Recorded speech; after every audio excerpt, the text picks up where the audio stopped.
You're tuned into the It's Real podcast with your hosts, Kayla, Kallander, and Andrew Yaggie. Each week, we'll talk about what happens behind the scenes working full-time in real estate and share with you real-life stories, our successes and failures as we work to help consumers and industry professionals reach their real estate and real-life goals. Here we go. Welcome to episode 95 of the It's Real podcast. I'm Kayla Kallander and I'm a mortgage lender. I'm Andrew Yaggie. I'm a real estate agent. Hello, Kayla. Hi, 95 episodes, man. 95. What are the odds? Did you think we would even get this far? I did not. I thought that it would fizzle out, and because you go on more important podcasts and visit with more important people, then you're all envious, you buddy. You're my favorite. This is you. I just assumed we would have gotten too busy and, but you've held me accountable. We've been like, hey, when are we shooting? Typically Monday mornings at 4 a.m. I get a text like, when are we shooting? Because we've never said like Tuesdays at 9 a.m. This is when we shoot. It's people don't know this, but we're like, hey, when can we figure it out this week? And some weeks we don't, and other weeks we do. And 95 episodes later, here we are. Right. I was just thinking about what's the significance of 95, and I can't think of anything in particular, although as I was looking through my photos here, this literally just showed up right behind the window I have open, Kayla. Although where did my... Oh boy, I'm a little nervous. I gotta find this. Showed up outside? No, it showed up in my in my Apple Photos. Oh, okay. And it was literally just sitting right behind just the window, and I just saw it, and so it's really weird. Maybe it's a sign of episode 95. But I took a picture of this when I was just somewhere, and it says, Kayla, 95% of success is just staying the hell away from the wrong people. I mean, I agree with that. I mean, right? Your network is your net worth, and isn't it amazing you can get around some people and it just feeds into your anger, and other people are like, well, have you ever thought of it like this? Or, think of it as a blessing. My coach Bernie is like that for me. I'll text him in like a frenzy about something, and he's like, yeah, but whatever. And it just totally changes your mindset. I agree with that. Yep.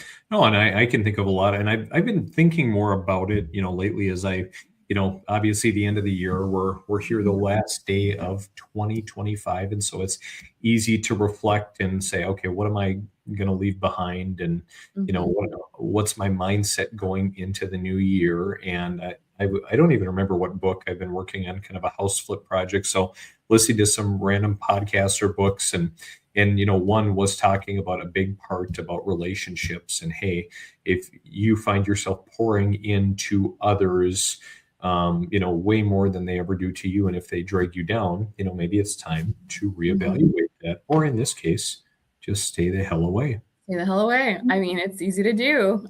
It's crazy though. Like your circles change, and as you grow and as you learn, and I think people get busier and people get distracted, but you do see a shift from some people based on goals and ambitions, and that's okay.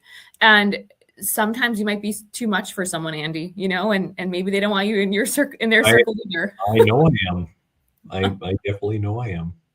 In a good way. I mean, I feel like I'm the same, but it just goes both ways. So I like that quote. Thanks for sharing. Yeah. I'll expect to see it. Do you think FIBT would be okay with you putting that on your wall in your office? I think it's fine. Did you want to see what's on the wall in my office, by the way? Can I show? I do. Oh my gosh. Okay. Bear with me. Here we go. Check this out. Oh, sorry. How cute is that? Like, are you kidding me right now? How cute. They have microphones? Yeah, they're podcasting. The dogs are podcasting. How cool is that? Like, that's like us. Like, I could bring them on here, but thought you'd like that. So I do like that. Yeah. You know what I just thought of? I thought about your dogs and the Roomba incident from a number of years ago when you moved into your new house. I love how that randomly came up. Like, what made you think of that? I don't know.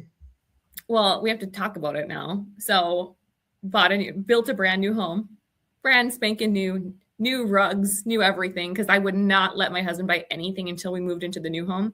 Mm-hmm. And of course, new house. Why not get a new dog? Why not get a fourth dog?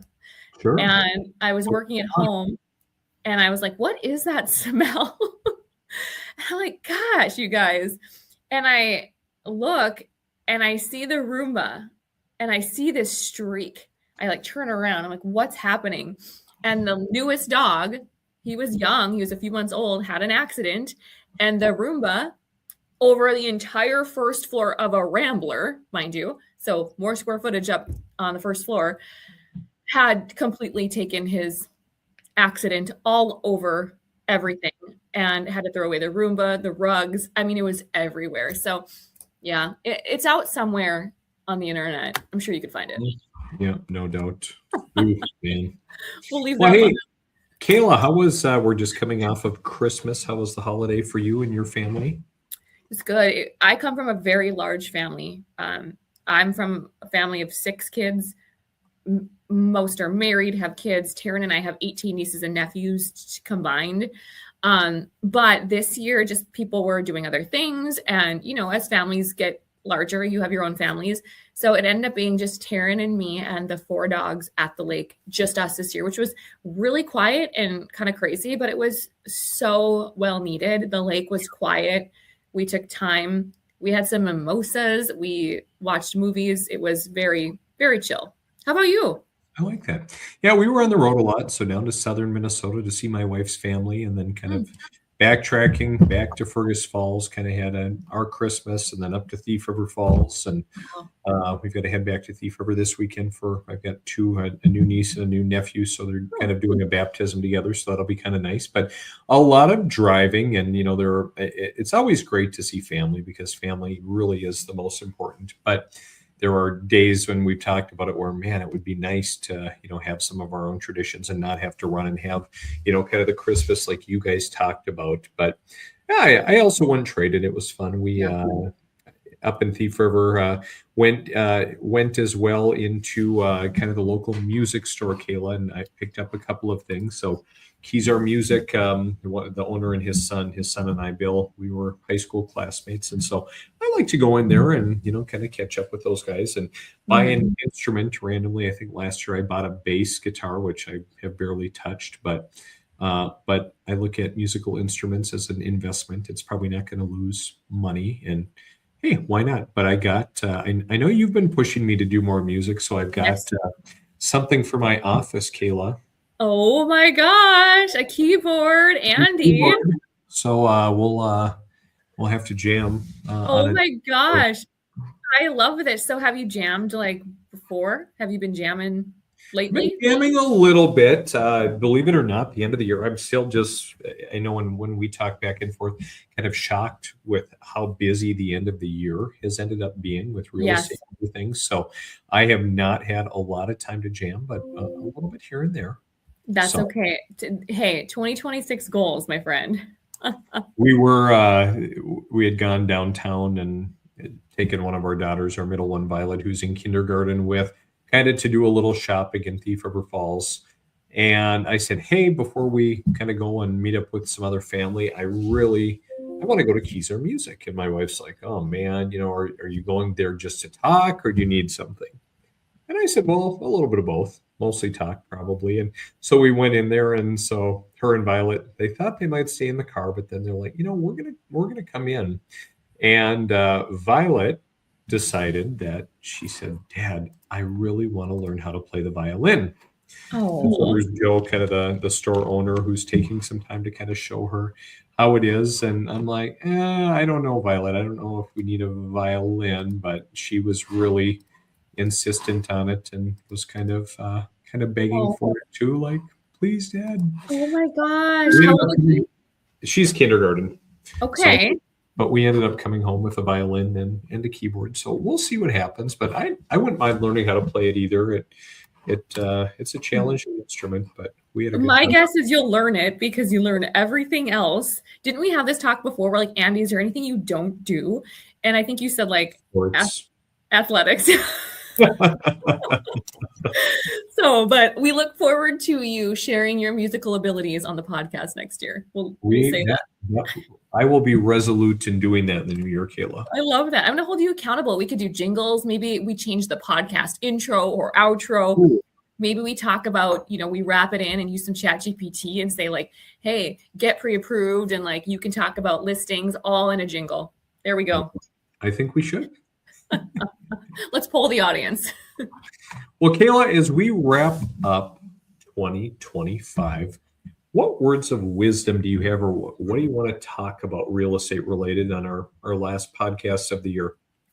I'm just going to preface with this. Like, I don't think anybody knows. We don't really plan for these podcasts. So we're just like, what are we going to talk about? What should we do? And it's a lot of like, what did you experience this week? Because we are so busy and go, go, go, and you're a dad. And so, I think about, talking about 2025, and this was just kind of a random thought, but it's like, what are some things that we want to let go of? Because I think in order to pursue goals and say, what do I want to achieve?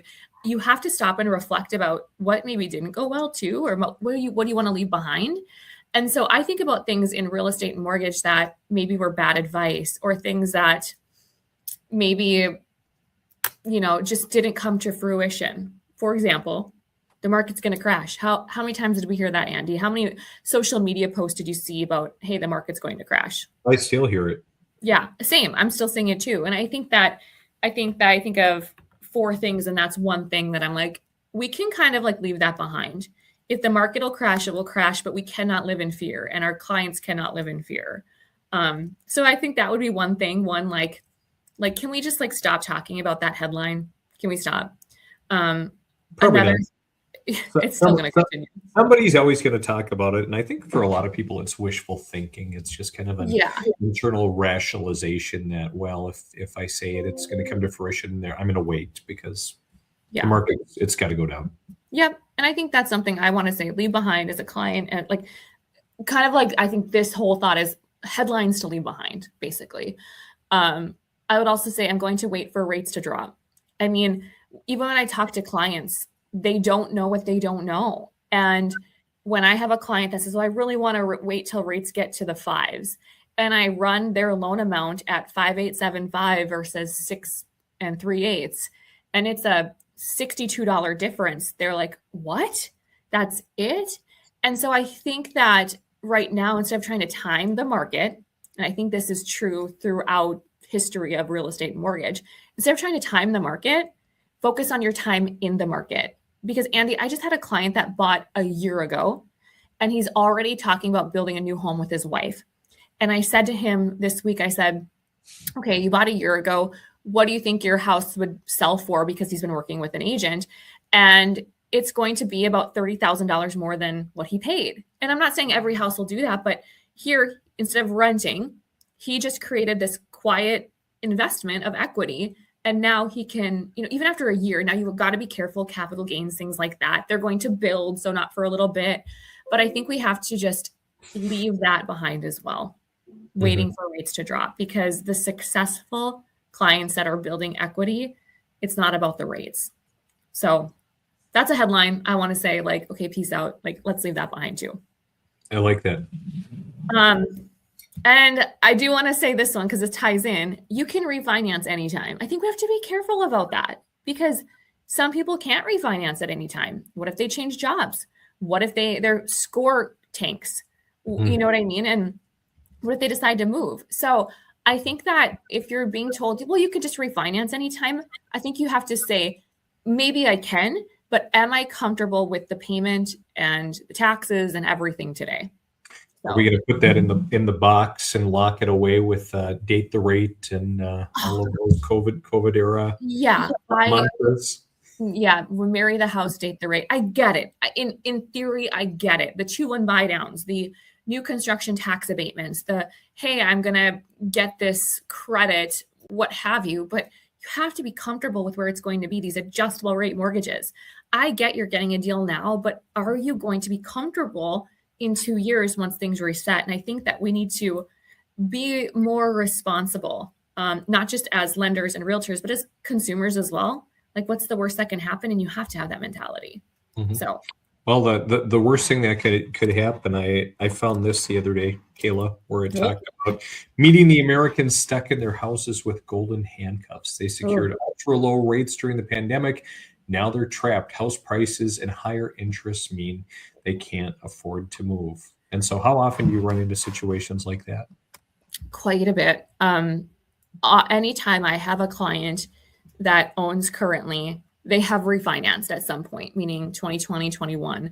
And unless they bought in 22, 23, they're all saying, ugh, the rates are 5.75, the rates are 6. That's way higher. And I share it's higher than when you last did your loan. Historically, it's not as high as the Mhm. average, but it is difficult. You get used to a payment and a lifestyle.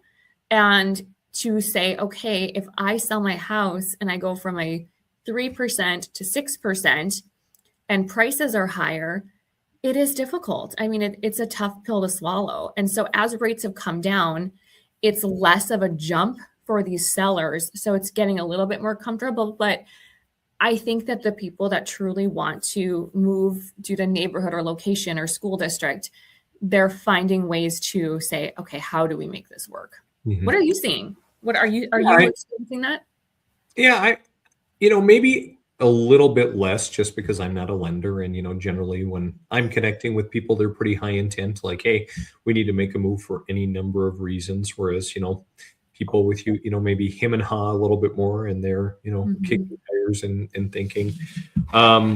This article, I found it really interesting. One couple that they talked to talked about the fact that, man, if only we would have known and could go back, we would have bought a little bit more of a house. We would have Mhm. gotten an extra bedroom. We would have gotten gotten a pool, or whatever it is, just because rates were so low. And I think about it too in terms of like in investment properties. Like, I look at my portfolio of investments, and I just got a notice from my bank the other day. Of course, commercial loans are generally fixed for a certain term. Mine was fixed for 5.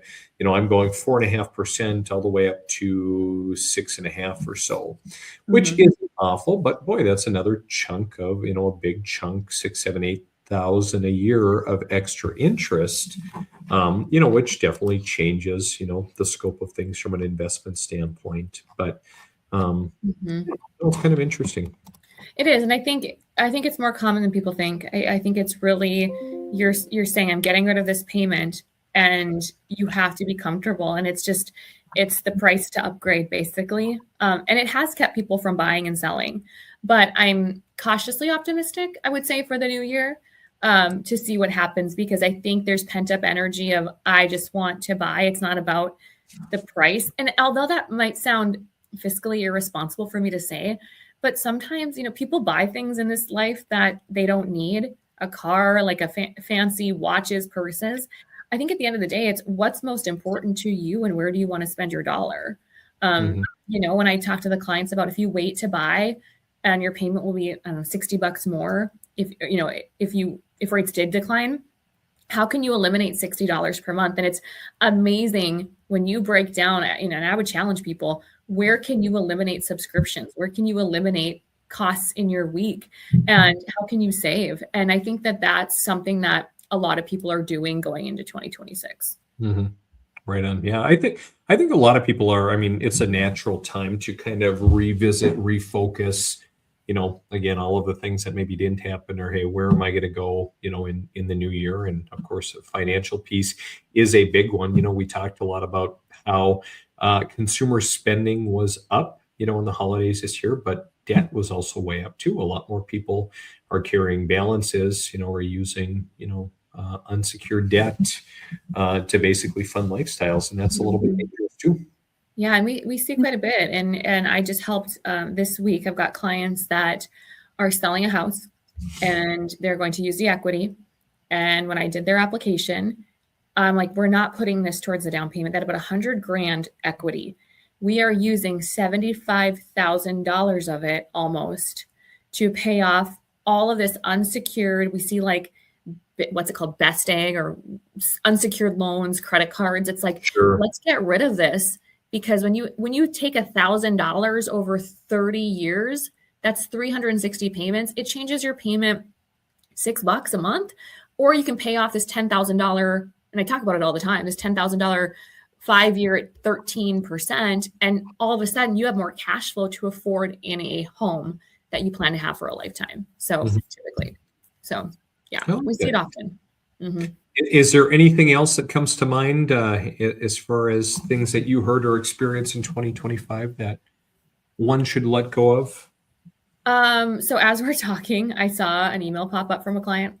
Like, this is like real raw. And it said, we're going to wait to apply because we have some work to do. I think that, and I say it all the time, prescription without diagnosis is malpractice. Until you have a lender pull your credit, look at your bank statements, look at your financials, your credit, everything, your 401k.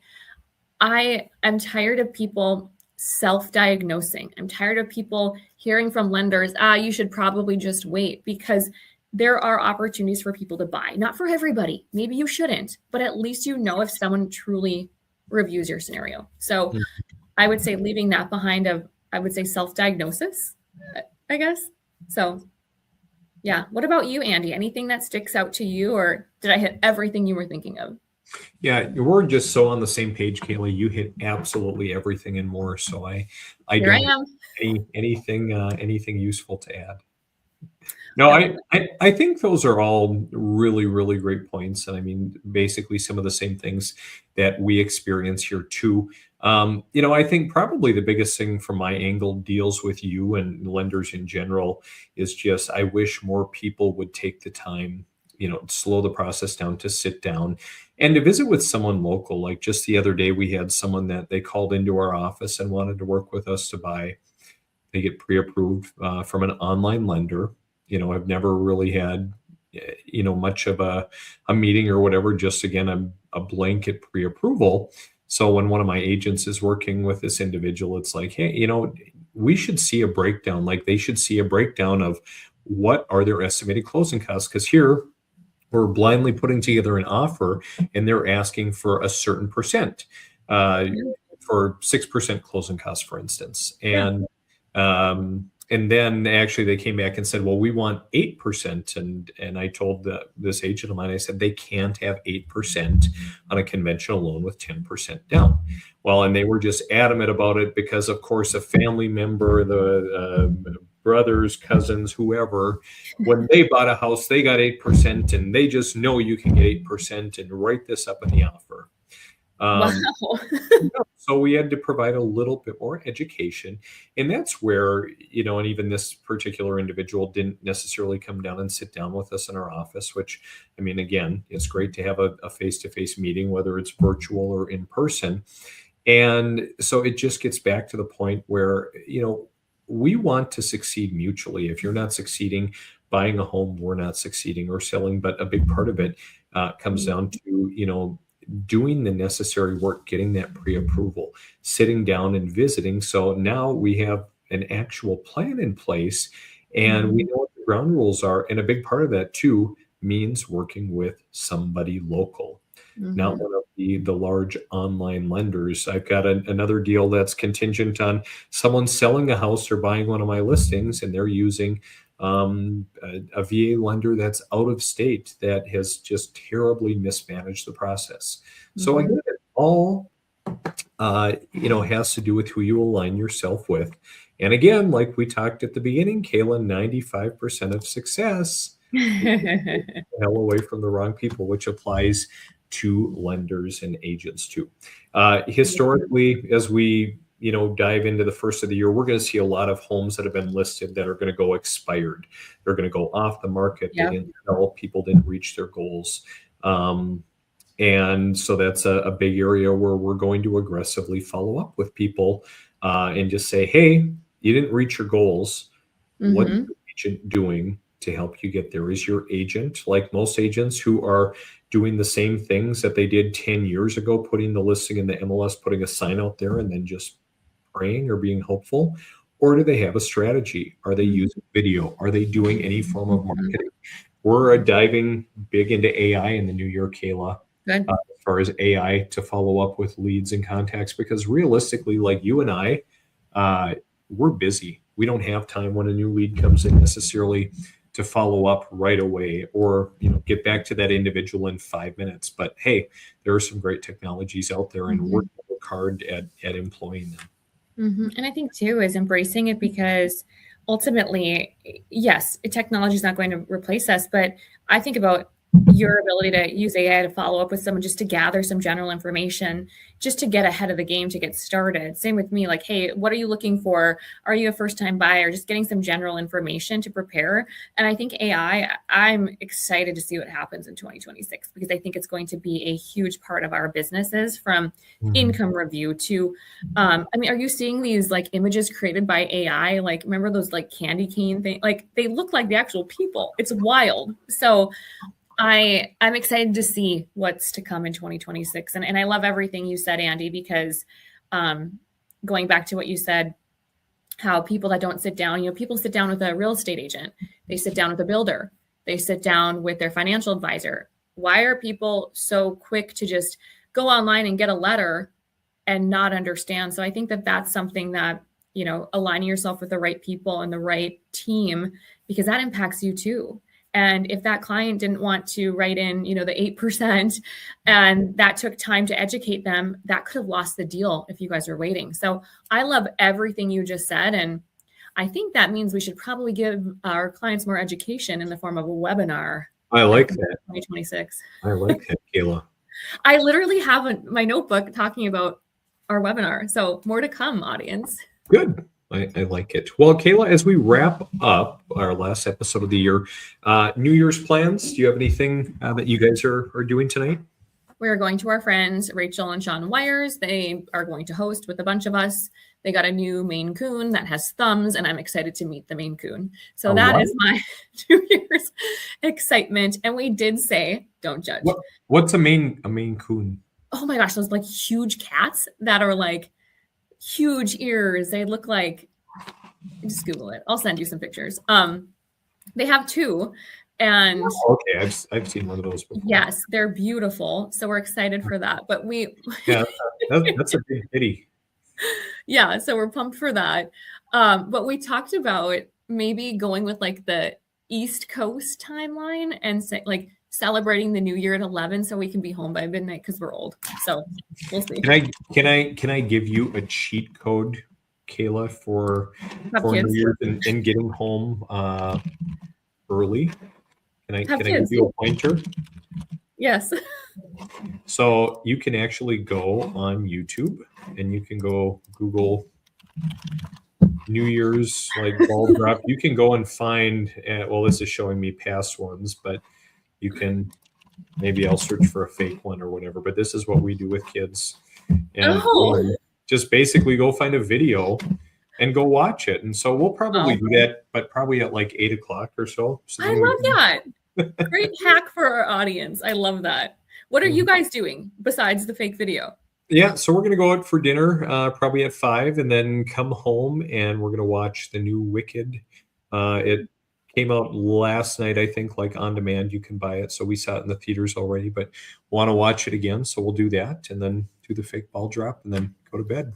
I love that. That's awesome. Well, Happy New Year, Andy. It's been an amazing year. We're 95 episodes in, and we'll continue season four of the podcast. What? Is that right?